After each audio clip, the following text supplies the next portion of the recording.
미국은 2시간 만에 대통령을 잡습니다. 2달 뒤엔 이란 최고 지도자가 사망했어요. 근데 북한은 70년째 멀쩡하죠.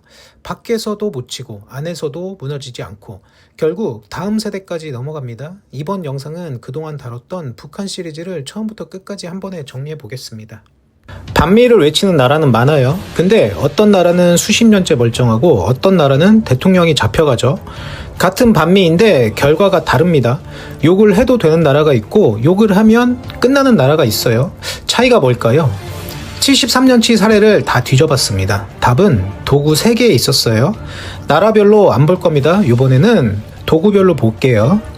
패권국이 다른 나라를 무너뜨릴 때 쓰는 도구, 그리고 그 도구가 안 먹히는 나라의 조건, 이 2가지를 봅니다. 그리고 마지막에 진짜 소름 돋는 게 있어요. 73년 전이나 지금이나 도구가 똑같다는 겁니다. 달라진 건 딱 하나예요. 바로 이제는 숨기지도 않는다는 거죠. 먼저 하나 짚을 게 있습니다. 오늘 이야기는 미국이 나쁘다가 아닙니다. 영국이 패권국이었을 때도 똑같이 했어요. 소련도 자기 세력권에게 똑같이 했어요. 패권국이면 다 이렇게 합니다. 오늘 볼 건 패권의 작동 방식입니다. 그 방식이 교과서처럼 일정하거든요. 크게 3가지예요. 첫째는 경제 교살이에요. 수출을 막고 달러를 끊고 화폐를 폭락시킵니다. 나라 살림이 무너지면 국민이 거리로 나오겠죠. 두 번째는 내부 공작이에요.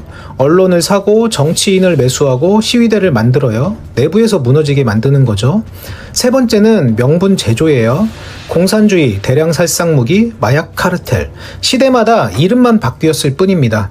이 3가지를 조합해서 씁니다. 근데 중요한 건요, 이 도구를 꺼내는 데는 조건이 있어요. 아무 나라한테나 쓰는 게 아닙니다. 비유를 하나 할게요.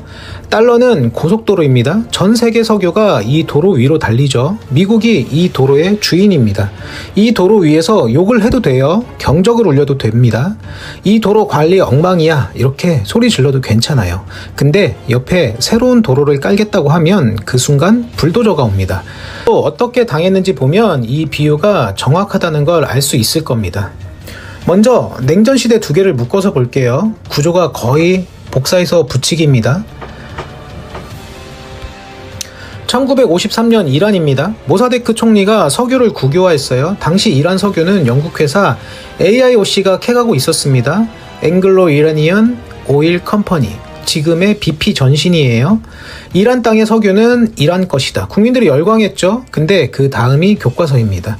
영국 해군이 군함을 보내서 유조선을 막았어요. 수출이 막히고 기술자가 빠졌습니다. 석유 시설이 멈췄고 경제가 수직으로 떨어졌죠. 전형적인 경제 교살이에요. 도구 1번이죠. 그 다음 CIA가 들어왔습니다. 작전명 아작스. 현장 지휘관은 루즈벨트 대통령의 손자 커밋 루즈벨트예요. 그가 테헤란에서 한 일은 신문사를 사고 국회의원한테 돈을 줬습니다. 뒷골목 깡패한테 돈을 쥐어줘서 반대 시위대를 만들었죠. 내부 공작이죠. 도구 2번입니다. 1953년 8월 19일 쿠데타가 발생합니다. 친미 왕조 26년이 시작되죠. 이 작전이 공식 인정된 게 언제냐면요, 2013년이에요. 60년 뒤죠. 20년 후 칠레로 가볼게요. 1973년 칠레 아이엔데 대통령, 세계 최초로 선거로 뽑힌 사회주의 대통령이었죠. 그가 한 것도 국유화였습니다. 바로 구리광산이에요. 미국 기업 아나콘다, 케네코트가 갖고 있던 겁니다. 구리는 칠레 수출의 절반이었어요. 국민들이 칠레의 월급 봉투라고 불렀을 정도입니다. 닉슨 대통령이 CIA 국장을 불렀어요. 기록에 남은 그의 말을 보면요, 칠레 경제를 비명 지르게 만들어라. 미국 NSC에서 구리 가격 조작 방안을 공식 검토했어요. 실제로 아이엔데 집권 기간 동안 구리 가격이 25% 가까이 떨어졌죠. 또 경제 교살이에요. 도구 1번입니다. CIA의 프로젝트 퓨벨트도 발동됐습니다. 트럭 운전사 파업을 돈으로 사서 물류를 막았어요. 언론에 돈을 뿌려서 정부 비판 기사를 쏟아냈죠. 내부 공작까지. 도구 2번입니다. 1973년 9월 11일 피노제트 장군의 쿠데타가 있었습니다. 공군기가 대통령궁을 폭격했어요. 아이엔데는 대통령궁 안에서 사망했습니다. 근데 여기서 진짜 소름 돋는 게 하나 있습니다. 피노제트가 집권하고 나서 나라 살림을 어떻게 꾸렸냐면요, 아이엔데가 국유화한 바로 그 구리광산으로 꾸렸습니다. 미국 기업한테 돌려주지도 않았어요. 국유화를 그대로 유지했죠. 이게 뭘 의미할까요? 미국은 칠레가 구리를 국유화하는 게 싫었던 게 아닙니다. 자기들 것을 뺏기는 게 싫었던 거예요. 여기서 좀 더 생각해 볼 게 있습니다. 사우디는요?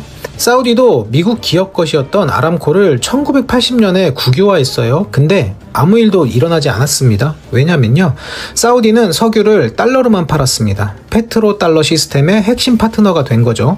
자기 것을 뺏었는데도 괜찮았어요. 왜일까요? 고속도로를 건드리지 않았으니까요. 오히려 그 고속도로를 같이 관리해주겠다고 한 겁니다. 칠레 아이엔데는 달랐어요. 미국 기업 자산을 뺏은 건 같은데 달러 체제에 순응하겠다는 보장이 없었죠. 사회주의 정권이 미국 자본의 순환 자체를 끊으려고 한 겁니다. 국유화가 문제가 아니에요. 달러가 돌아가는 구조를 건드렸냐가 문제입니다. 여기까지가 냉전시대 교과서예요. 경제를 흔들고 안에서 뒤집었죠. 근데 21세기부터는 방식이 달라집니다. 2000년 가을 바그다드에서 조용한 발표가 하나 있었습니다. 앞으로 이라크 석유는 달러가 아닌 유로로 거래한다. 역사상 처음이었어요. 중동 산유국이 석유 결제 통화를 바꾼 겁니다. 이게 왜 위험하냐면요, 혼자 하면 상관없어요. 근데 다른 산유국들이 따라하면 그 고속도로에 차가 다니지 않기 시작하는 겁니다. 미국이 이번엔 경제 공작이 아니라 명분을 만들었어요. 이라크에 대량 살상 무기가 있다. 콜린 파월 국무장관이 유엔 안보리에서 파워포인트까지 띄워놓고 발표했죠. 명분 제조, 도구 3번이죠. 2003년 3월에 침공했습니다. 후세인은 쥐구멍에서 생포됐어요. 그리고 2006년 교수형 됐죠. 그리고 대량 살상 무기는요, 없었습니다. 미국 정부도 나중에 인정했죠. 정부가 틀렸다고요. 침공 직후 이라크 석유는 즉시 달러 결제로 돌아왔습니다. 메시지는 명확했죠. 근데 이 메시지를 읽고 나름 대응한 사람이 있었습니다. 바로 카다피입니다. 카다피는 좀 특이한 케이스예요. 40년 넘게 반미를 외쳤거든요. 미국을 악마라고 불렀죠. 근데 미국이 오래 참았어요. 왜냐고요? 석유는 계속 달러로 팔았거든요. 고속도로 위에서 욕만 한 겁니다. 욕은 괜찮아요. 도로를 건드리지 않았으니까요. 근데 2000년대 후반 카다피가 구상을 하나 꺼냈어요. 아프리카 국가들을 모아서 금 디나르라는 단일 통화를 만들자는 거예요. 석유를 달러 대신 금으로 거래하자는 구상이었죠.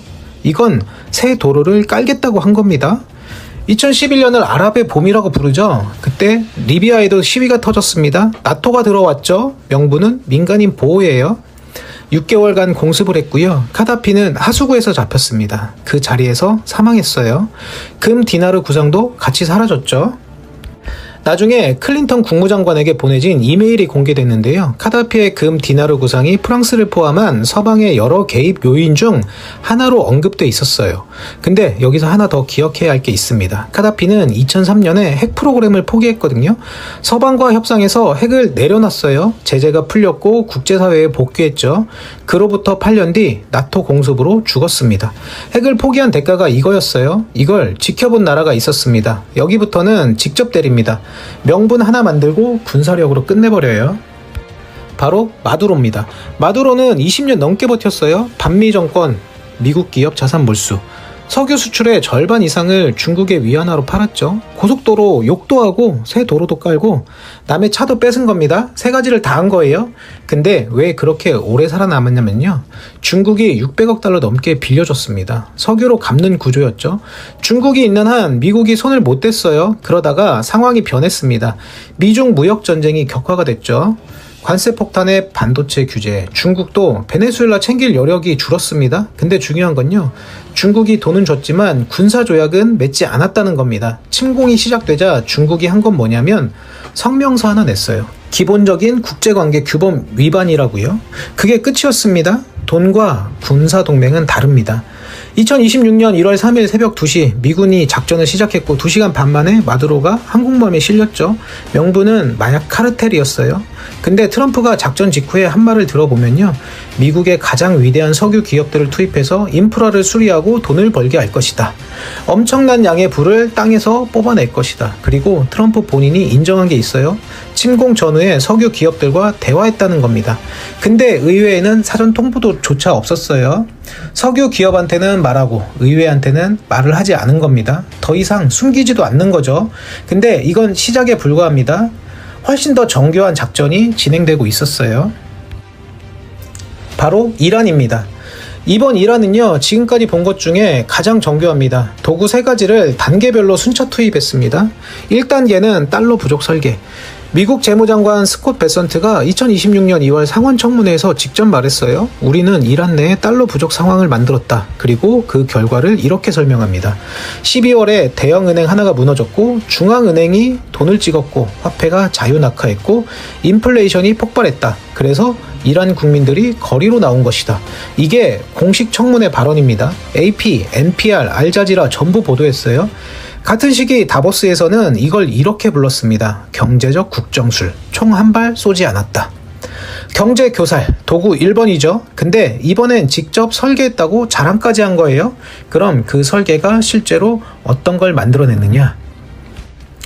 이제 2단계입니다. 경제를 붕괴시키고 시위를 폭발하게 만드는 거예요. 리아라가 1년 새 반토막이 났죠. 식품 물가 72% 폭등. 그러니까 사람들이 버틸 수가 없었던 거예요. 2025년 12월 테헤란 대형 시장 상인들이 셔터를 내리기 시작했습니다. 1979년 혁명 이후 최대 규모 시위였어요. 시위가 터지면 다음 수순이 있습니다. 바로 3단계. 이란 정권이 시위대를 학살했어요. 활동가 단체 추산 최소 7,000명. 지역 보건 관계자 추산 최대 3만 명입니다. 학살이 벌어지니까 미국이 움직이죠. 트럼프가 이란 국민들한테 메시지를 보냈어요. 도움의 손길이 가고 있다. 명분 제조죠. 도구 3번입니다. 그리고 마지막 단계입니다. 바로 4단계예요. 협상을 하면서 때린다. 2월 27일 오만 외무장관이 돌파구가 마련됐다고 발표했습니다. 바로 그 다음날 공습이 시작됐죠. 왜 하필 협상 타결 발표 다음 날이었을까요? 3가지가 동시에 겹친 겁니다. 하나, 이란이 핵을 거의 완성했어요. 협상이 타결되면 핵 동결이 논의될 거고, 그러면 군사행동의 창이 닫히죠. 완성되기 전에 쳐야 했습니다. 둘, 러시아가 우크라이나에 묶여 있었습니다. 이란을 군사적으로 도와줄 여력이 없었죠. 셋, 중국도 미국과 무역 전쟁 중입니다. 이란 편을 공개적으로 드는 게 부담이죠. 정리하면 이렇습니다. 핵은 아직 미완성이었고 뒤를 봐줄 나라도 없었고 달러 체제를 이탈한 상태였죠. 이 3가지가 동시에 맞아떨어진 겁니다. 결국 베네수엘라도 이란도 같은 이유로 당한 거예요. 보호해줄 나라가 없었고 핵이 없었고 달러를 건드렸죠. 전체를 한번 볼게요. 1953년 이란 수출 봉쇄, 경제 붕괴, 언론 의원 매수, 쿠데타. 1973년 칠레 시장 압력, 경제 붕괴, 파업, 언론 공작, 쿠데타. 2003년 이라크 가짜 대량 살상 무기 명분, 침공, 석유 달러 복귀. 2011년 리비아 아랍의 봄 편승, 인도주의 명분, 6개월 공습, 제거. 2026년 베네수엘라 마약 명분, 침공, 석유 기업 투입. 2026년 이란 달러 설계, 화폐 붕괴, 시위, 학살 명분, 협상준 폭격. 도구는 70년간 똑같아요. 경제 교살, 내부 공작, 명분 제조. 달라진 건 딱 하나입니다. 1953년엔 60년이 지나서야 우리가 했다고 인정했어요. 2026년엔 재무장관이 작전 도중에 청문회에서 직접 발표합니다. 달러 부족을 만들었다. 총 한 발 쏘지 않았다. 왜 숨기지 않냐고요? 숨길 필요가 없어진 거예요. 근데 더 무서운 건요. 이건 자랑이 아닙니다. 메시지예요. 너도 이렇게 된다. 지금 달러 체제를 우회하려는 모든 나라한테 보내는 메시지인 거죠. 그래도 살아남는 나라들이 있어요. 바로 쿠바, 북한, 러시아. 이 나라들한테 공통점이 있거든요. 3가지 생존 조건 중에 하나 이상을 갖췄습니다. 조건 첫 번째는 핵을 완성한다. 북한이요, 카다피가 어떻게 되는지 봤잖아요. 2003년에 핵을 포기하고 서방과 협상했어요. 8년 뒤 나토 공습으로 죽었죠. 이란도 봤어요. 핵 완성 직전에 맞았습니다. 북한은 핵을 완성한 나라예요. 지금 아무도 건드리지 않죠. 러시아도 마찬가지입니다. 달러 체제를 정면으로 도전하고 있어요. 루블과 위안화로 석유를 팔죠. 근데 아무도 폭격하지 않잖아요. 왜냐하면 핵이 있으니까요. 핵이 완성되기 전에 쳐야 한다는 걸 패권국도 알고 있고 반미 국가들도 알고 있어요. 그래서 북한은 어떤 제재를 받아도 어떤 협상을 해도 핵을 절대 포기하지 않는 겁니다. 조건 두 번째는 핵 강대국이 직접 군사 우산을 쳐준다. 바로 쿠바입니다. 1961년 미국이 쿠바 망명자들을 훈련시켜서 침공했어요. 피그만 침공 3일 만에 격퇴했죠. 1962년 소련이 쿠바에 핵미사일을 배치했어요. 인류가 핵전쟁에 가장 가까이 간 순간입니다. 미국이 물러났죠. 쿠바를 침공하지 않겠다고 약속했어요. 쿠바가 60년 넘게 버틴 이유입니다. 그럼 베네수엘라는 왜 안 됐을까요? 중국이 돈은 줬어요. 600억 달러요. 근데 군사 조약은 없었습니다. 돈은 위기 때 성명으로 바뀝니다. 군사 동맹은 위기 때 미사일로 바뀌죠. 그 차이입니다. 조건 세 번째는 달러 시스템을 절대 건드리지 않는다. 카다피가 40년을 버틴 이유가 바로 이겁니다. 반미를 외쳐도 미국을 악마라고 불러도 석유는 달러로 팔았거든요. 고속도로 위에서 40년간 욕만 한 거예요. 근데 새로운 도로를 깔겠다고 하는 순간 6개월 만에 하수구에서 잡혔죠.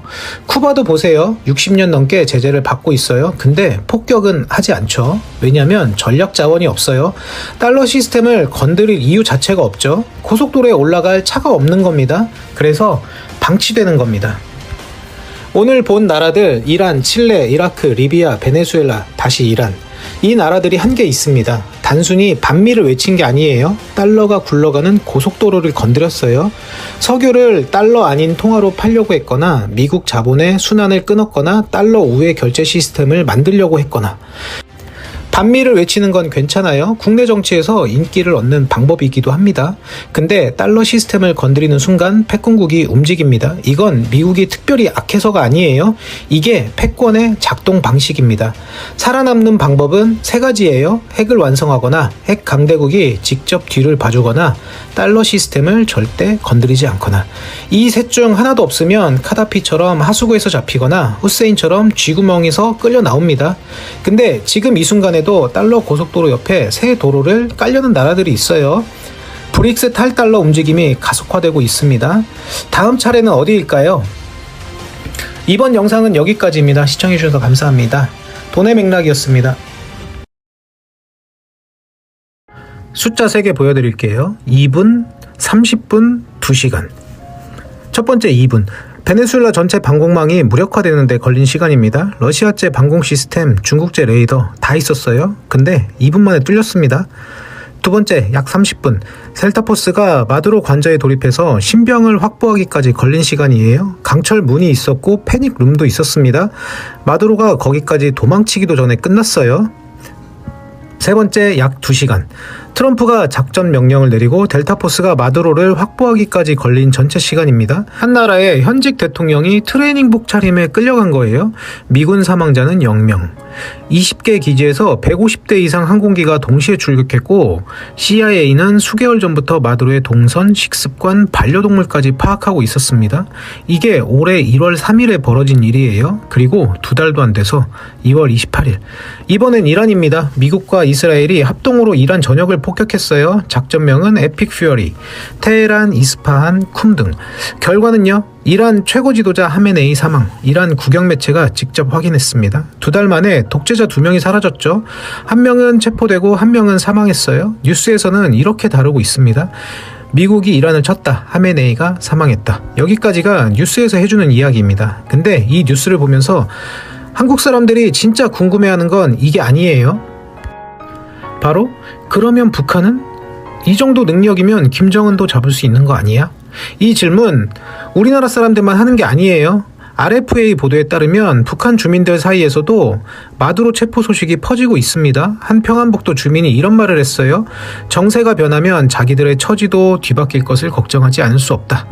함경북도의 한 주민은 이렇게 말했어요. 대통령 감투를 쓴 통치자도 과감히 제거하는 미국의 배짱과 능력이 놀랍다.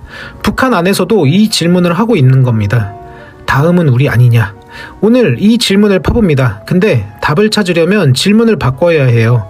왜 치지 않냐가 아니라 치면 무엇을 얻는 데부터 봐야 합니다. 첫 번째는 핵 도미노입니다.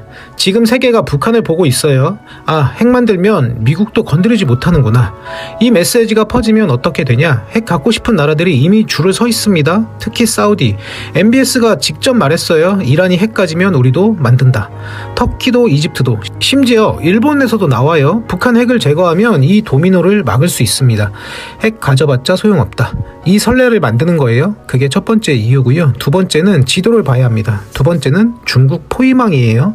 지도를 떠올려 보세요. 일본, 한국, 대만.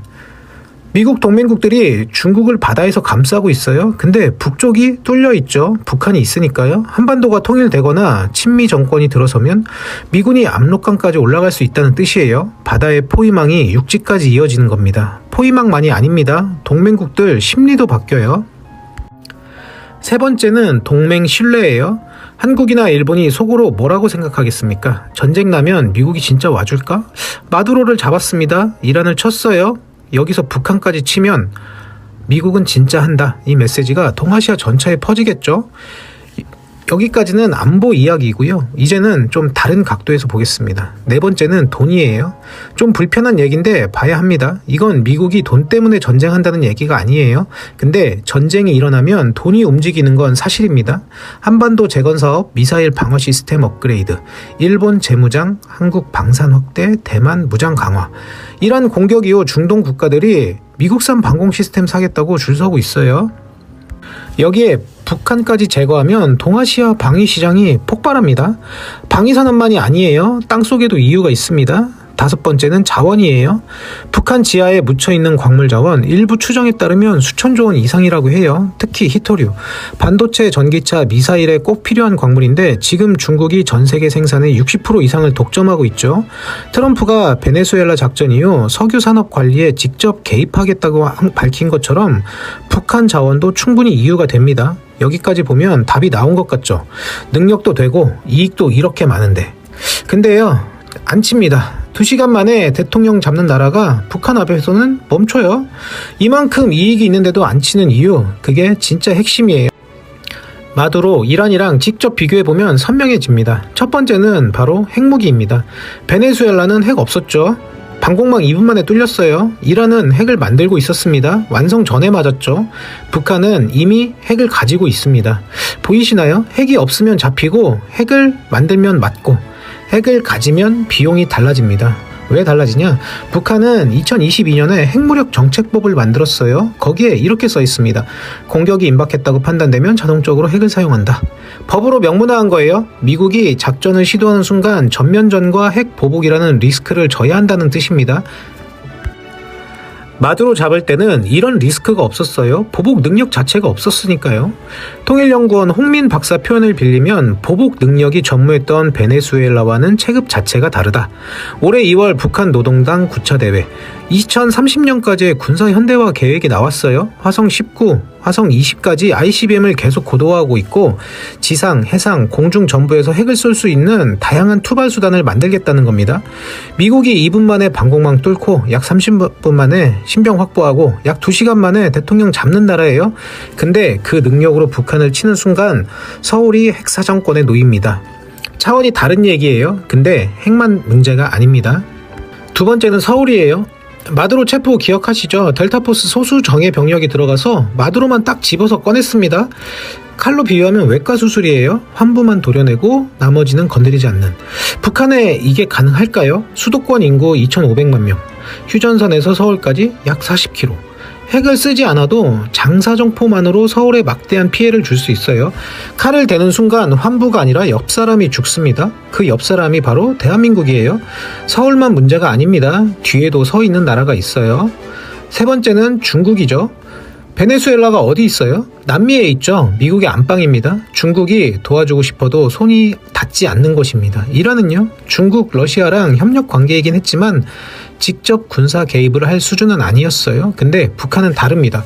중국과 직접 국경을 맞대고 있죠. 압록강 하나 사이입니다. 중국한테 북한은 뭐냐? 미국과 자기 사이에 놓인 방패예요. 북한이 무너지면 미국이 중국 국경까지 올 수 있다는 뜻입니다. 가만히 보고 있을까요? 1950년에 가만히 있지 않았죠.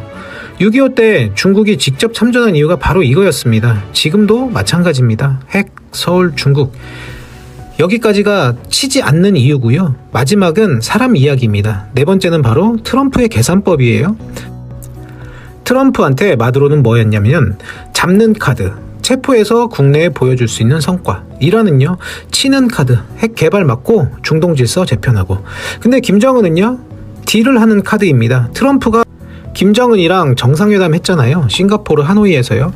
악수하는 장면 자체가 트럼프한테는 성과입니다. 올해도 북미 접촉 가능성이 거론되고 있어요. 11월 중간 선거 전에 평화를 만든 대통령 이미지를 원할 수도 있어요. 북한을 치면 그 카드가 사라지겠죠. 협상 테이블에 앉히는 게 치는 것보다 이익입니다. 이건 트럼프 개인 성향만의 문제가 아닙니다.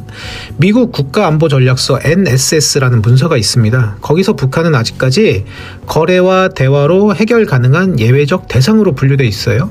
이란은 치고 마두로는 잡으면서도 북한은 대화 대상으로 남겨두는 건 감이 아니라 전략 문서에 근거가 있는 겁니다.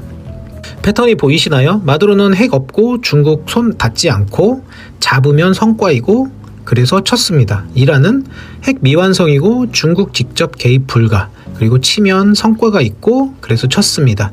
북한은 핵 보유, 중국 바로 옆, 치면 서울이 날아갑니다. 이익이 없어서 안 치는 게 아니에요. 이익은 큰데 비용이 더 크니까 치지 않는 겁니다.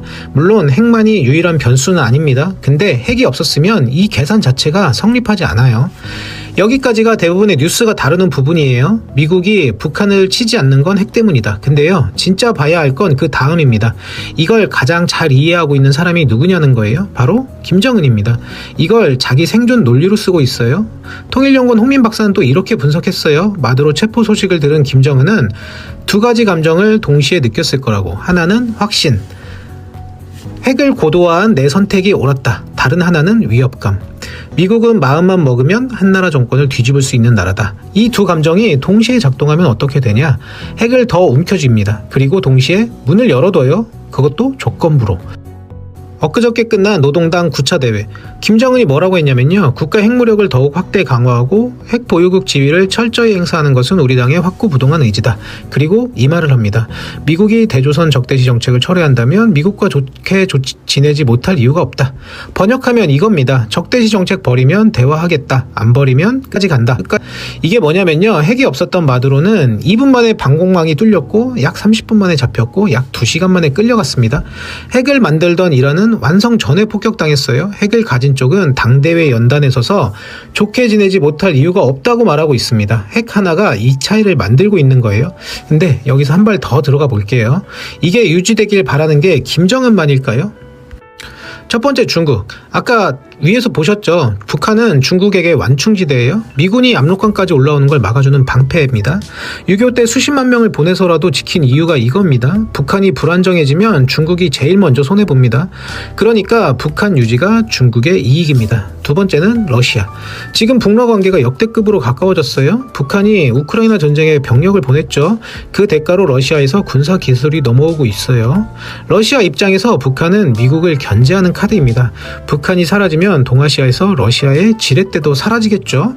세 번째는 미국 방위산업이에요. 좀 불편한 얘기인데요. 사드나 패트리어트 SM-3 이 무기들이 동아시아에서 팔리는 이유가 뭘까요? 북한 미사일 위협 그리고 중국의 군사력 확장 때문이죠.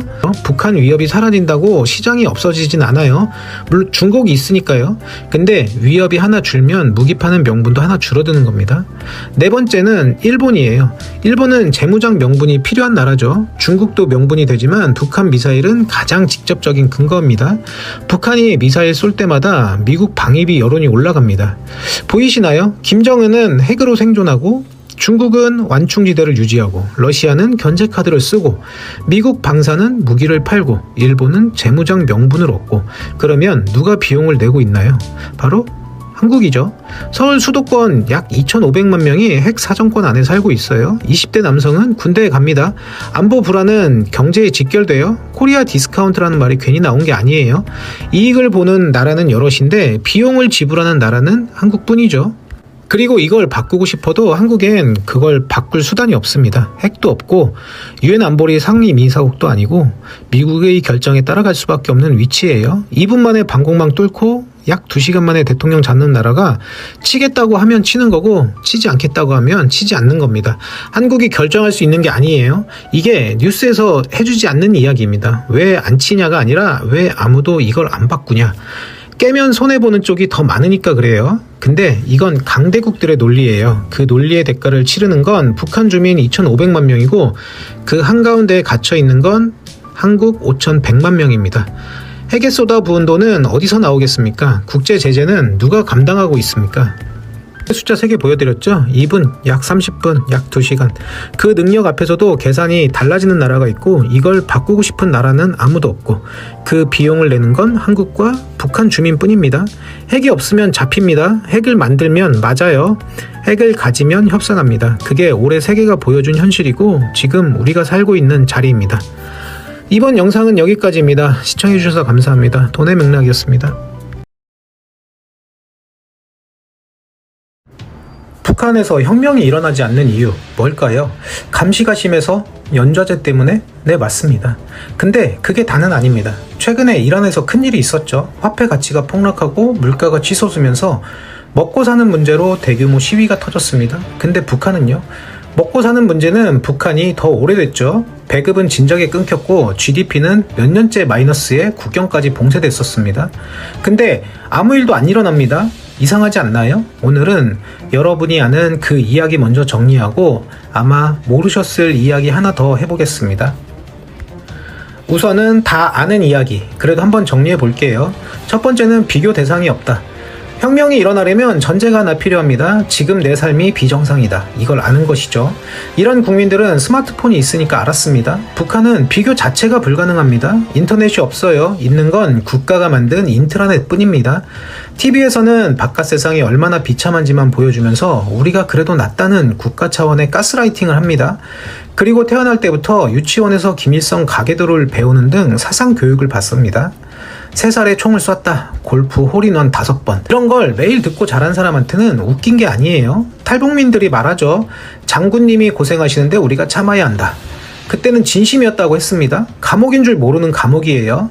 바깥이 있다는 걸 모르면 아니 감옥인 줄도 모릅니다. 그리고 결정적으로 불만이 있어도 모일 수가 없습니다. 국민대 랑코프 교수가 이런 말을 했어요. 북한 주민에게는 저항의 기반이 될 네트워크 자체가 없다고. 교회도 없고 동호회도 없고 노조도 없습니다. 사적인 모임 자체가 불법이에요. 물론 전부 다 모르는 건 아닙니다. 국경지역 주민들은 중국 핸드폰을 갖고 있어요. 근데요, 안다고 뭘 할 수 있을까요? 혼자 아는 건 불만이 되지만 같이 아는 건 범죄가 됩니다. 두 번째는 공포의 가격이에요. 자, 그러면 한번 안다고 쳐볼게요. 불만이 있다고 해볼게요. 그 다음은요, 감시와 처벌이 기다리고 있죠. 이건 다 아실 거예요. 근데 무섭다로 끝내면 안 됩니다. 혁명에 참여하는 건 일종의 투자예요. 비용이 있고 보상이 있습니다. 이란에서 시위에 나가면 비용은 체포나 부상이지만 보상은 체제가 바뀌면 내 삶이 나아진다는 기대입니다. 이 계산이 성립하니까 목숨을 걸더라도 거리로 나옵니다. 근데 북한은요, 비용이 나만 죽는 게 아닙니다. 연좌제 때문에 부모, 형제, 자식까지 3대가 끝장납니다. 보상은요, 바깥 세상을 본 적이 없으니까 지금보다 나아질 것이다라는 기대 자체가 존재하지 않습니다. 비용은 나와 내 가족 전부의 목숨인데 보상은 상상조차 불가능합니다. 가만히 있는 것, 그게 유일한 합리적 선택이죠. 그리고 혁명은 혼자 못합니다. 동지가 필요해요. 근데 옆 사람한테 같이 들고 일어나자 이 말을 할 수 있을까요? 그 사람이 밀고 하면 끝입니다. 인민반, 생활총화, 상호감시, 이웃이 이웃을 감시하고 동료가 동료를 보호합니다. 나만 참으면 돼. 2,500만 명이 전부 그리고 동시에 이 생각을 하고 있는 거예요. 무섭게 만드는 게 아니라 아예 시작을 못하게 만드는 겁니다. 세 번째는 총은 전부 한쪽에 있다는 거예요. 그래도 어찌저찌 시작했다고 한번 볼게요. 불만이 터지고 사람이 모였어요. 그 다음 벽이 뭐냐? 바로 군부입니다. 이란 시위가 커질 수 있었던 이유 중 하나가 군 내부에서도 균열 조짐이 보였기 때문입니다. 왜 우리가 국민한테 총을 쏴야 하지? 이 의문이 생길 수 있는 겁니다. 근데 북한은요, 군 장성들은 체제의 최대 수혜자입니다. 평양에서 특권을 누리면서 일반 주민과는 완전히 다른 세상에 살아요. 군이 국민 편에 설 이유가 없습니다. 그리고 보위부가 군을 감시하고 당이 보위부를 감시합니다. 감시가 감시를 감시하는 거죠. 이란처럼 군이 시위대 편을 들 가능성 제로입니다. 여기까지 정보 차단, 공포, 군부 통제, 여기까지가 다들 아시는 이야기입니다. 근데요, 이것만으론 설명이 안 되는 게 하나 있습니다. 감시와 공포만으로는 70년을 못 버팁니다. 사람을 진짜 묶어두는 건 바로 돈입니다. 그 첫 번째는 바로 장마당의 역설입니다. 시장이 체제를 죽이는 게 아니라 체제를 살리고 있었다는 겁니다. 90년대 고난의 인군 때 배급이 끊기면서 수백만 명이 굶어 죽었어요. 그때가 사실 가장 위험한 순간이었죠. 근데 지금은 굶어 죽지는 않습니다. 왜요? 장마당이 있어서요.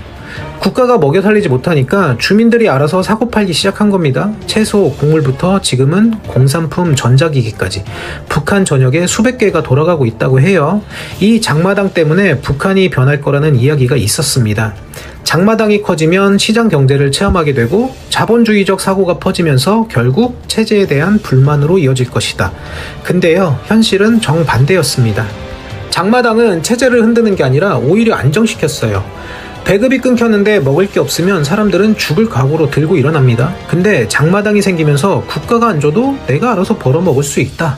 이렇게 된 겁니다.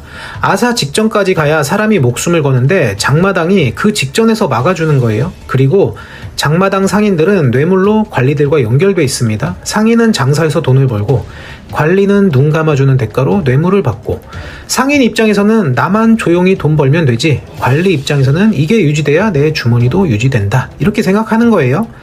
시장이 체제의 적이 아닙니다. 압력밥솥의 밸브였습니다. 증기가 차면 조금씩 빼주면서 터지지 않게 잡아주는 거죠. 근데요, 김정은도 이걸 알고는 있습니다. 장기적으로는 독이 된다는 것을요. 장마당 세대, 80년대 이후 태어나서 배급이 아니라 장마당으로 먹고 자란 세대입니다. 이 사람들은 국가를 믿지 않아요. 자기 손으로 벌어서 먹고 사는 게 당연한 세대입니다.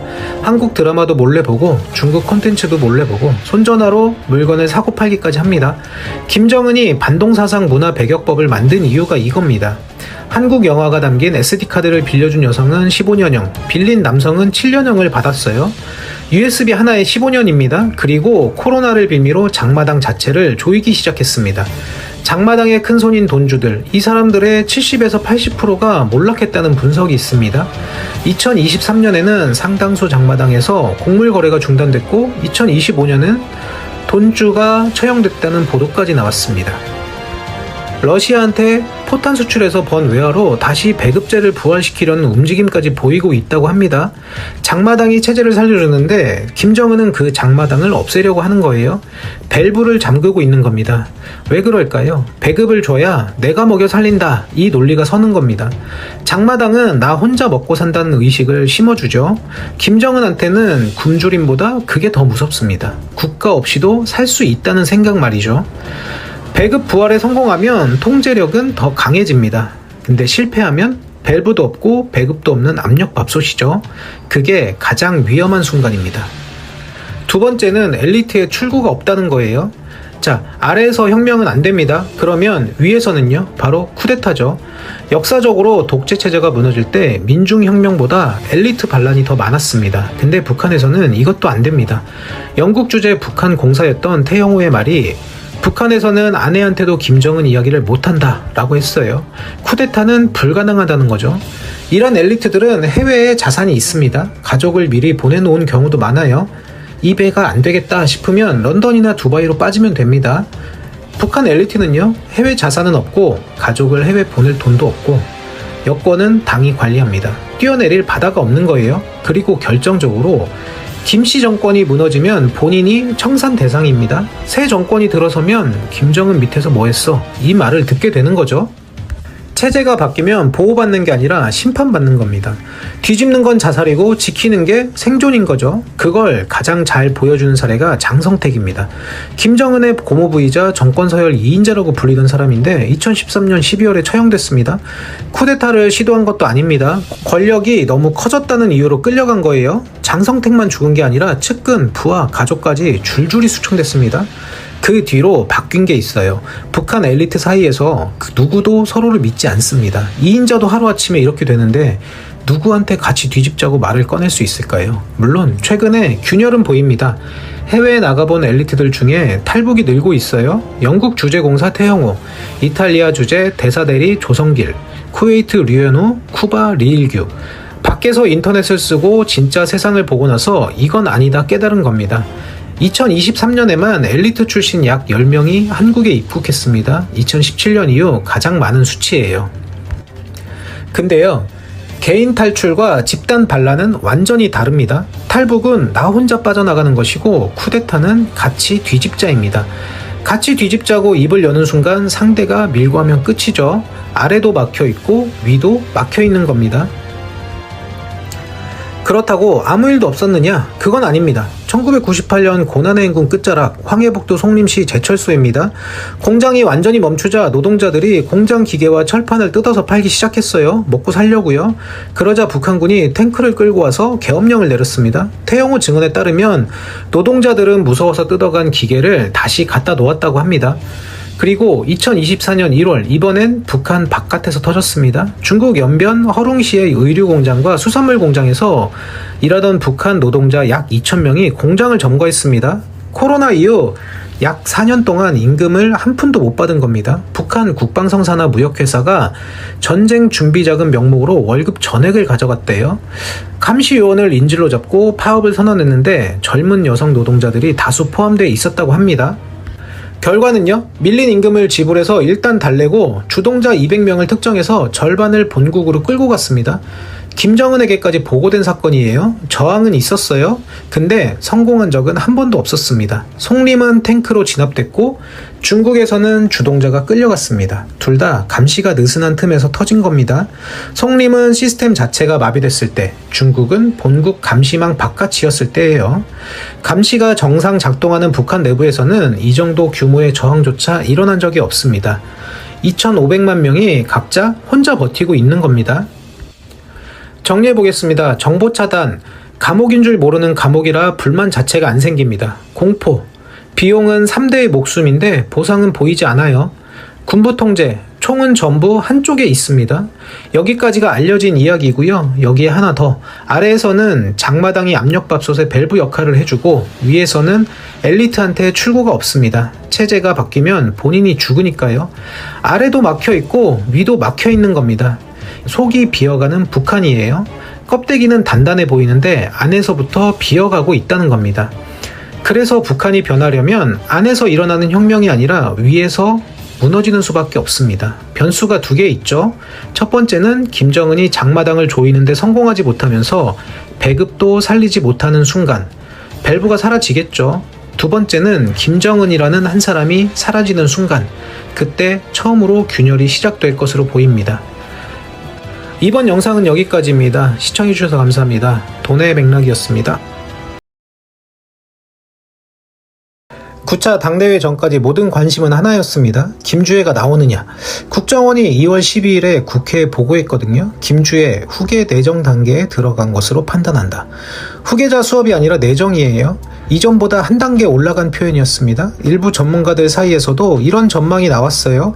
9차 당대회에서 공식화가 나올 수 있다. 직책을 줄 수도 있고 당 규약에 후계 시사 문구가 들어갈 수도 있다고요. 물론 시기상조라는 반론도 있었습니다. 근데요, 뚜껑을 열어보니까요, 당대회 본회의 7일 동안 김주애는 한 번도 안 나왔습니다. 직책도 없고 호명도 없고 규약에 이름이 들어가지도 않았어요. 근데 마지막 날 밤에요, 폐막 기념 열병식에서 김주애가 나타났습니다. 김정은 옆 주석단 중앙에요. 아버지와 똑같은 가죽 코트를 입고 나왔어요. 단독 사진과 영상까지 이례적으로 공개됐습니다. 본회의에서는 철저히 빠졌는데 열병식에서는 중앙에 섰다. 이 조합이 의미심장하거든요. 그리고 같은 당대회에서 올라온 사람이 있습니다. 바로 김여정이에요. 부부장에서 부장으로 승진, 정치국 후보위원 복귀. 이건 5년 만입니다. 2021년 8차 당대회에서 빠졌거든요. 왜 본회의에서는 딸을 빼고 열병식에서만 꺼냈을까요? 왜 여동생은 올렸을까? 이걸 같이 보면 김정은의 후계 구상이 읽히기 시작합니다.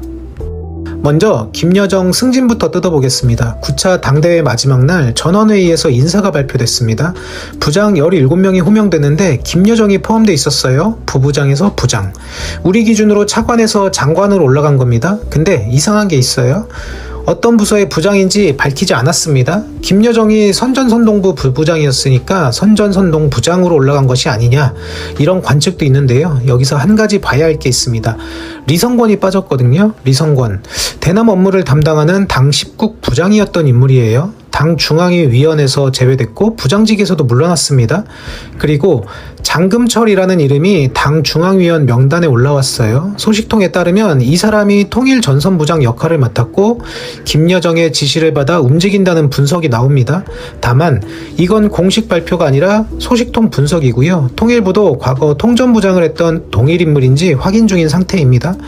리성권 퇴장, 장금철 투입, 그리고 김여정 승진. 대남 라인이 김여정 중심으로 재편되고 있는 거죠. 담당 부서가 공개되지 않았기 때문에 확정은 어렵습니다. 근데 퍼즐 조각이 다 같은 방향을 가리키고 있어요. 지난 영상에서 말씀드렸죠. 9차 당대회 집행부 39명 중 대남 전문가가 없다고요. 김영철도 빠지고 리성권도 빠졌다고 했어요. 근데 이 구도를 보면요, 없는 게 아니라 김여정이 그 자리를 채운 것으로 보입니다. 실제로 김여정은 당대회 전부터 대남 메시지의 중심에 있었습니다. 올해 1월 무인기 사건 때 담화를 낸 것도 김여정, 2월에 통일부 장관의 유감 표명에 반응한 것도 김여정, 유감을 표시한 것을 다행으로 생각한다. 이것도 김여정이 직접 한 말입니다. 부부장 시절에도 이미 정치국 상무위원들보다 영향력이 컸다는 분석이 있었어요. 홍민 통일연구원 선임연구위원 말이 활동 범위는 이미 정치국 상무위원들을 넘어섰지만 어린 나이를 고려해 높은 직책을 못 줬던 것이라고 했습니다. 1988년생 추정, 올해 37에서 38살. 이제 직책을 줘도 되는 나이가 된 거죠. 그래서 이번 승진을 놓고 이런 시각도 있습니다. 새로운 역할을 맡긴 게 아니라 원래 하던 일에 직함을 맞춰준 거라고요. 김여정은 올랐습니다. 그러면 김주애는 왜 이런 식으로 나왔을까요? 아까 말씀드렸죠. 본회의 7일 동안은 완전히 빠졌는데 폐막기념 열병식에서만 주석단 중앙에 나타났다고요. 이 차이가 중요합니다. 직책을 받거나 이름이 호명되는 본회의와 아버지 옆에서 얼굴을 보여주는 열병식은 성격이 완전히 다르거든요. 왜 본회의에서는 안 넣었을까요? 첫 번째는 이번 당대회의 주인공은 김정은입니다. 9차 당대회는 김정은 권력을 한 단계 더 끌어올리는 무대였습니다. 당의 노동신문이 올해 1월에 이렇게 썼어요. 김일성에게 주로 쓰던 호칭인데 김정은한테 이렇게 공식적으로 쓴 건 이례적이라는 평가가 나왔습니다. 이 무대에서 딸을 꺼내면요, 스포트라이트가 나뉘잖아요. 그래서 본회의에서는 빼고 전시적 성격의 열병식에서만 꺼낸 것 같아요. 두 번째는 나이 문제입니다. 김주애 2013년생 추정, 올해 12살에서 13살. 북한 노동당에 입당하려면 18세 이상이어야 합니다. 당 대회는 당원 5,000명이 모이는 자리거든요. 12살에서 13살한테 여기서 직책을 주면 체제 논리에 맞지 않습니다. 그래서 직책이 필요 없는 열병식에서만 모습을 드러낸 겁니다. 주석단 중앙에 안치돼 공식적인 역할은 부여하지 않는 방식이죠. 비교해 볼게요. 김정일이 6차 당대회에서 공식 등장한 게 1980년 38세입니다. 김정은이 3차 당대표자 회의에서 공식 등장한 게 2010년 26세 추정이고요. 김주애는 지금 12살에서 13살. 선대 사례를 보면 아직 한참 이른 시점이죠. 세 번째는 서두를 상황이 아닙니다. 김정은 건강에 문제가 있다는 관측이 있긴 합니다. 근데 이번 당대회 기간 내내 직접 보고하고 열병식 참석하고 행사를 소화했거든요. 당장의 위기 상황은 아닌 거죠. 게다가 8차 당대회 때 이미 안전장치를 만들어 놨어요. 당 제1비서, 총비서의 대리인 자격으로 만든 직책이거든요. 누가 이 자리를 맡을지는 공개된 바가 없지만 유사시를 대비한 구조는 갖춰 놓은 겁니다. 여기까지 보면요, 본회의에서 뺀 이유는 설명이 됩니다. 근데 열병식에서는 꺼냈잖아요. 그것도 주석단 중앙에 아버지와 같은 옷을 입고 단독 사진까지 공개하면서요.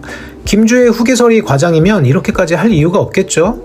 국정원이 근거 없이 내정 단계라고 하진 않았을 거거든요. 어떤 근거가 있는지 하나씩 보겠습니다. 올해 1월 1일 김주애가 금수산 태양궁전을 참배했어요. 김일성, 김정일의 시신이 있는 곳이죠. 혈통 계승의 상징입니다. 근데 여기서 김주애가 김정은과 리설주 사이 정중앙에 섰습니다. 노동신문 1면에 이 사진이 실렸어요. 이 배치가 우연은 아닌 것처럼 보입니다. 2022년 첫 등장 이후 2025년 10월까지 공식 행사 41회 참석. 그중 61%가 군사 관련이었습니다. 미사일 시험 발사, 군사훈련, 방사포 사열. 이후 추가 행사까지 포함하면 횟수는 더 늘어났을 거예요. 그리고 국정원이 주목한 부분이 하나 더 있습니다. 일부 시책에 의견을 내는 정황. 12살에서 13살이 국가시책에 의견을 낸다는 건요, 보통 일이 아니거든요. 다만 이건 국정원의 비공개 보고를 의원들이 전한 내용이라 직접 확인은 어렵습니다. 작년 9월에는 중국 전승절에 김정은과 동행했어요. 첫 해외 순방이었습니다. 그리고 이번 열병식, 본회의가 아니라 열병식을 택한 것 자체가요, 직책은 아직이지만 존재감은 보여주겠다는 메시지이거든요. 전문가들 의견은 갈립니다. 후계 내정은 맞다 측은요, 백두혈통의 정통성, 군부 앞에서의 존재감, 금수산 참배, 이번 열병식까지 절차가 진행 중이라고 봅니다. 아직 아니다 쪽은요, 공식 직책이 없고 우상화가 없고 학습 재강에 이름이 안 나온다는 거예요. 양무진 북한대학원대 교수 말이 현지 지도에 동행하고 의전이 높아진 것만으로 내정이라 판단하는 건 시기상조라고 했습니다. 둘 다 일리 있죠. 근데 하나 생각해 보면요, 공식화의 시점은 김정은이 정하는 거잖아요. 본회의에서 안 꺼낸 게 아니다가 아니라 아직인 겁니다. 열병식에서 주석단 중앙에 앉힌 건요, 아직 위대 방향은 정해져 있다는 신호 같습니다. 자, 그러면요, 김여정은 올랐고 김주혜는 본회의에서는 빠졌지만 열병식에서는 나왔습니다. 따로 보면 각각 이유가 있어요. 근데 같이 놓고 보면 하나의 그림이 나옵니다. 김주혜가 후계자가 되려면 시간이 필요합니다. 아직 12세에서 13세예요. 선대 사례를 봐도 최소 20대 중반은 돼야 직책을 받을 수 있습니다. 근데 그 기간 동안 누군가가 시스템을 잡고 있어야 합니다. 대남 채널도 관리해야 하고 대미 메시지도 나가야 하고 후계 과정 전체를 관리할 사람이 필요한 겁니다. 그게 김여정이에요. 이번 당대회에서 김여정이 올라간 건요, 단순한 능력 보상이 아니라 장기적인 구조의 일부가 아닐까 생각됩니다. 김주혜가 준비될 때까지 체제를 돌릴 관리자, 유사시에는 대리인이 될 수 있는 보험, 그리고 더 나아가면 섭정의 위치까지. 물론 이건 확정된 구도가 아니라 하나의 해석입니다. 실제로 어떻게 전개될지는 누구도 모릅니다. 근데 참고할 사례가 하나 있어요. 바로 김경희. 김정일의 여동생이죠. 김정일 시대 권력 승계 과정에서 역할을 했고 김정은 초기 체제 안정에도 기여했다는 평가가 있습니다. 김여정이 비슷한 역할을 하되 더 이른 나이에 더 높은 위치에서 하려는 거예요. 1988년생 추정, 37에서 38세의 부장급 정치국 후보위원. 김경희 때와 비교하면 훨씬 이른 나이에 이 자리에 올라온 겁니다. 정리해보겠습니다. 이번 9차 당대회에서 후계 구도를 보려면 두 가지를 같이 봐야 해요. 첫째, 김주혜는 본회의에서 빠졌지만 열병식에서 나왔다. 직책은 안 줬지만 존재감은 보여줬습니다. 아직은 아니지만 방향은 정해져 있다는 신호인 것 같습니다. 둘째, 김여정은 올랐다. 개인의 승진이 아니라 후계 과정에 인프라를 깔고 있는 거예요. 김정은은 지금 두 가지를 동시에 하고 있습니다. 자기 권력을 한 단계 더 올리면서 동시에 그 다음을 준비하고 있는 겁니다. 김주혜에게는 시간을 주고 김여정에게는 자리를 주고. 김정일은 후계자 확정까지 6년 걸렸고 김정은은 3년 걸렸습니다. 김주혜는 아마 더 길어질 거예요. 물론 이 구도가 순탄하게 갈지는 모릅니다. 김정은은 건강이 변수고 장남이 있다는 설도 있지만 확인된 바는 없고 가부장적 사회에서 여성 지도자를 받아들이냐도 변수예요. 다만 한 가지는 분명해 보입니다. 김정은은 이번 당대회에서 후계를 공식화하지는 않았지만 후계를 생각하지 않은 건 아닌 듯합니다. 이번 영상은 여기까지입니다. 시청해주셔서 감사합니다. 돈의 맥락이었습니다. 1968년 1월 21일 밤 북한 특수부대 31명이 서울 한복판을 걷고 있었습니다. 청와대까지 500m. 거의 다 왔습니다. 근데 그날 이후 서울이 달라졌습니다. 여러분이 매일 타는 지하철, 살고 있는 아파트, 지나치는 한강 제방, 이것들 중 상당수가 전쟁을 의식해서 그날 이후에 설계된 겁니다. 김신조 사건이라고 들어보셨죠? 북한 이사군 부대 특수요원 31명, 민간인 복장으로 휴전선을 넘었습니다. 사흘을 걸어서 서울 세검정까지 내려왔어요. 청와대 500m 앞에서 발각됐죠. 근데 이게 끝이 아니었습니다. 이틀 뒤엔 미국 정보함 푸에블로우가 북한의 통째로 납치됐고 같은 해 10월엔 울진 삼척으로 무장공비 120명이 내려왔습니다. 1968년 한 해 동안 3번이에요. 박정희는 그때 판단했습니다. 이건 일회성 도발이 아니다. 전쟁이 언제든 다시 올 수 있다. 1969년 신년사에서 이렇게 말합니다. 싸우면서 건설하자. 그냥 구호가 아니죠. 건설 자체를 전쟁 준비로 하겠다는 선언입니다. 그해 서울시장 김현옥이 공식 발표했습니다. 서울 요새화 구상. 그날부터 서울에 올라가는 건물, 도로, 아파트는 전쟁을 전제로 설계되기 시작했습니다. 민간 건물까지 포함해서요. 근데 사실 서울은 원래부터 요새였습니다. 이성계가 수도를 정할 때 풍수지리 얘기 많이 하잖아요. 미신이 아닙니다. 북쪽엔 북악산, 남쪽엔 한강, 동서도 산으로 막혀 있습니다. 저기 어느 방향에서 내려와도 산을 타야 해요. 600년 전에 선택한 자리가 지금도 군사적으로 유효한 겁니다. 그러면 그 서울로 들어오는 길은 어디일까요? 북한군이 서울로 내려오는 길은 크게 두 가지입니다. 첫 번째는 파주 고양 방면, 임진강 이남은 평야입니다. 전차가 빠르게 내려올 수 있는 지형이에요. 6.25 때 북한군이 실제로 이 길로 왔습니다. 사흘 만에 서울이 뚫렸죠.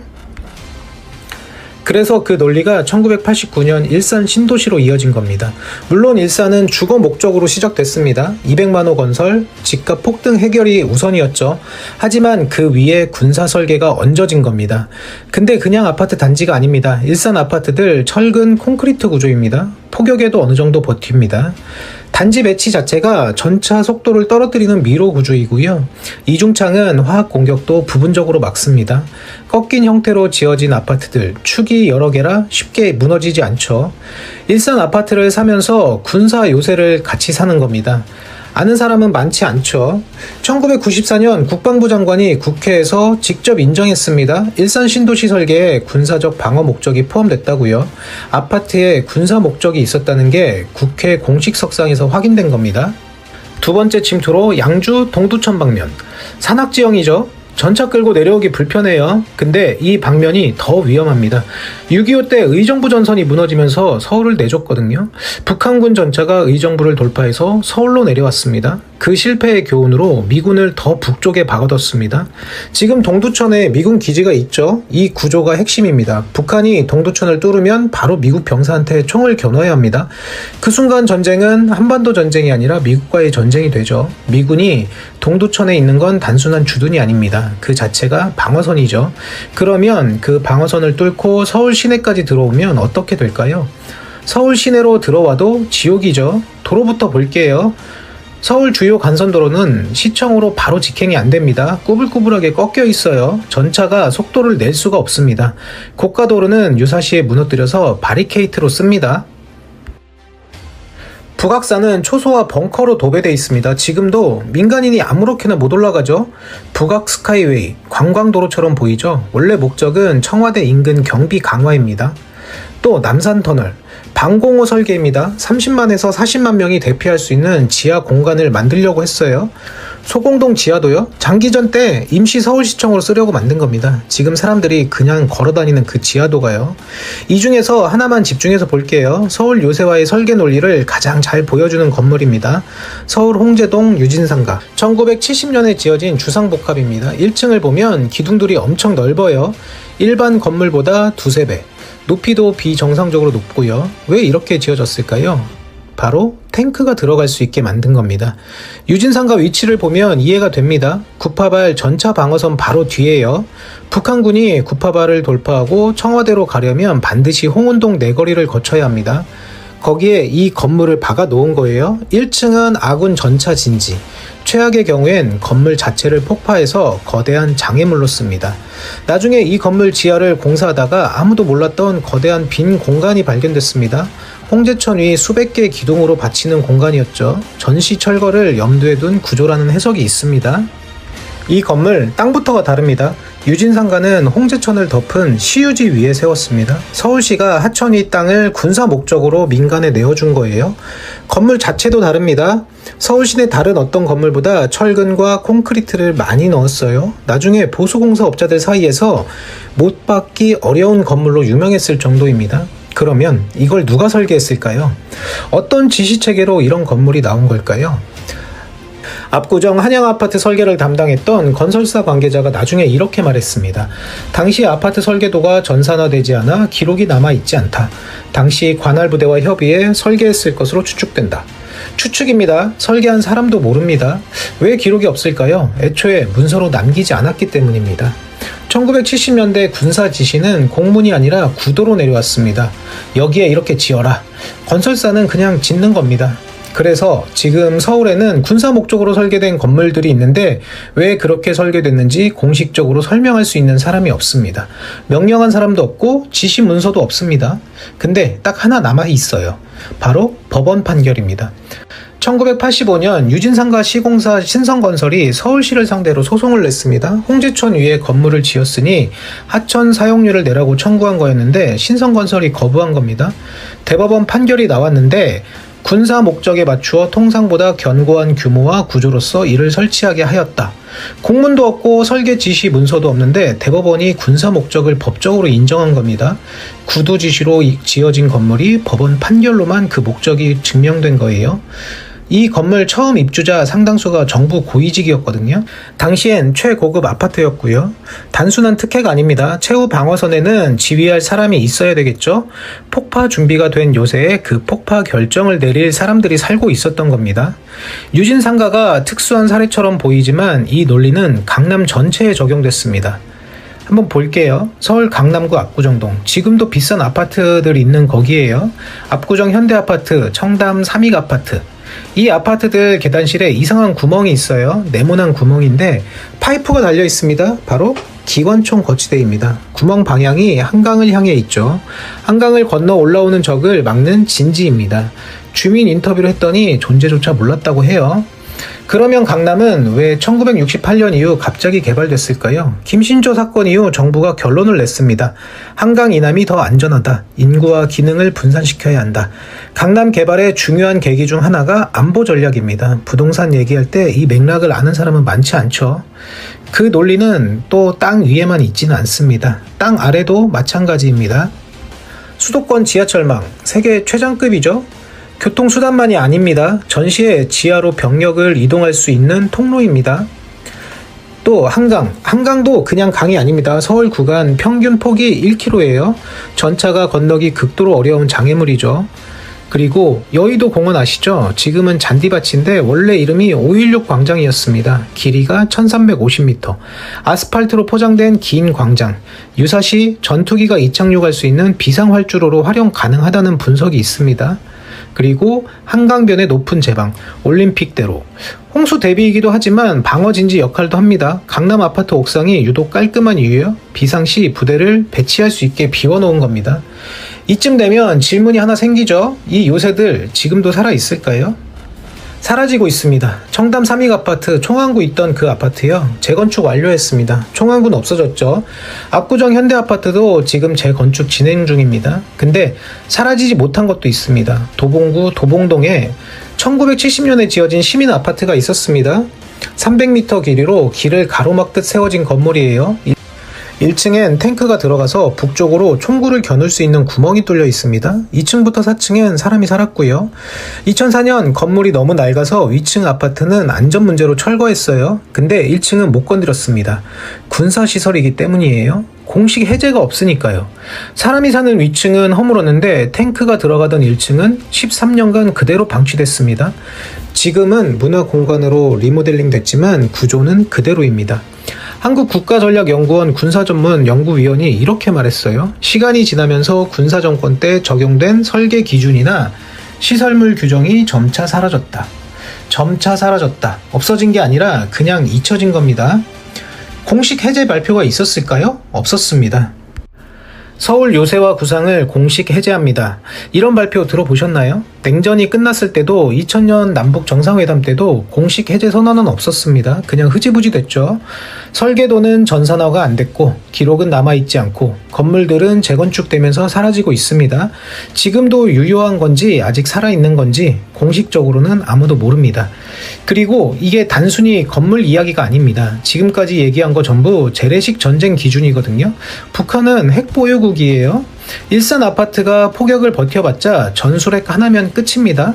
압구정 아파트 총항구가 있어봤자 전술핵 하나면 끝이죠. 요새가 철저할수록 재래식 전쟁은 억제됐지만 핵 앞에선 구조적으로 무방비라는 뜻입니다. 인계철선도 얇아지고 있습니다. 동두천 의정부 일대에 2만여 명 있던 미군 대부분 평택으로 내려갔어요. 아직 병력이 남아있긴 합니다. 근데 예전에 그 방어선은 아니죠. 건물은 재건축으로 사라지고 있고 핵 앞에선 무력하고 인계철선은 얇아졌습니다. 서울 요새화는 공식 해제된 적이 없습니다. 근데 지금 아무도 모르는 사이에 조용히 해체되고 있죠. 여러분이 내일 아침 타는 지하철, 퇴근길에 걷는 그 지하도, 살고 있는 지금 그 아파트. 서울은 지금도 요새입니다. 다만 그걸 기억하는 사람이 없을 뿐이죠. 이번 영상은 여기까지입니다. 시청해주셔서 감사합니다. 돈의 맥락이었습니다.